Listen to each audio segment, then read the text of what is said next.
ভারত ছাড়ছে বাংলাদেশিরা। আজও হাকিমপুর সীমান্তে বাংলাদেশিদের ভিড়। এসআইআর চালু হতেই ভারত ছাড়ছে অনুপ্রবেশকারীরা। অনুপম প্রতিনিধি আমাদের সঙ্গে রয়েছেন। অনুপম, গতকালও এই একই ছবি আমরা দেখেছি। দেখো প্রিয়াঙ্কা, শুধু গতকালে না, আমরা গত পরশু দিন আমরা একই রকম ছবি দেখিয়েছি যে যেসব অনুপ্রবেশকারীরা, বাংলাদেশি অনুপ্রবেশকারীরা ভারতে এতদিন ধরে বসবাস করছিল, তারা বিভিন্ন রাজ্য সহ আমাদের রাজ্যেও বিভিন্ন জায়গায় তারা আস্তানা গেড়েছিল এবং বিভিন্ন কর্মের সঙ্গে তারা যুক্ত ছিল।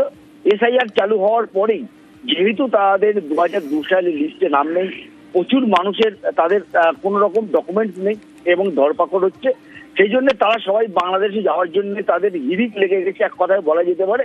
এবং গত কয়েকদিন ধরেই আমরা যেটা দেখছি যে স্বরূপনগরের হাকিমপুর সীমান্তে দলে দলে এসে তারা বাক্স প্যাটরা নিয়ে তারা সেখানে ভিড় করছে এবং পরবর্তীতে বিএসএফ এর জওয়ানদের এবং বাংলাদেশের যে বিজিবি তাদের যৌথ ফ্ল্যাগ মিটিং এর মাধ্যমে এইসব যেসব বাংলাদেশিরা হাকিমপুর সীমান্তে এসে জড়ো হচ্ছে, তাদের বৈধ কাগজপত্র, বাংলাদেশের নথিপত্র চেক করে তারপরে তাদেরকে ধাপে ধাপে তাদেরকে বাংলাদেশে পাঠিয়ে দেওয়া হচ্ছে, এমনটাই কিন্তু আমরা দেখতে পাচ্ছি।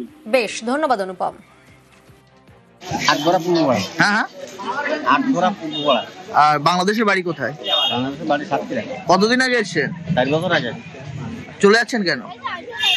এসআইআর শুরুর জন্য। শ্যালককে কুপিয়ে খুনের অভিযোগে জালে 4 মাস পর গ্রেফতার অভিযুক্ত।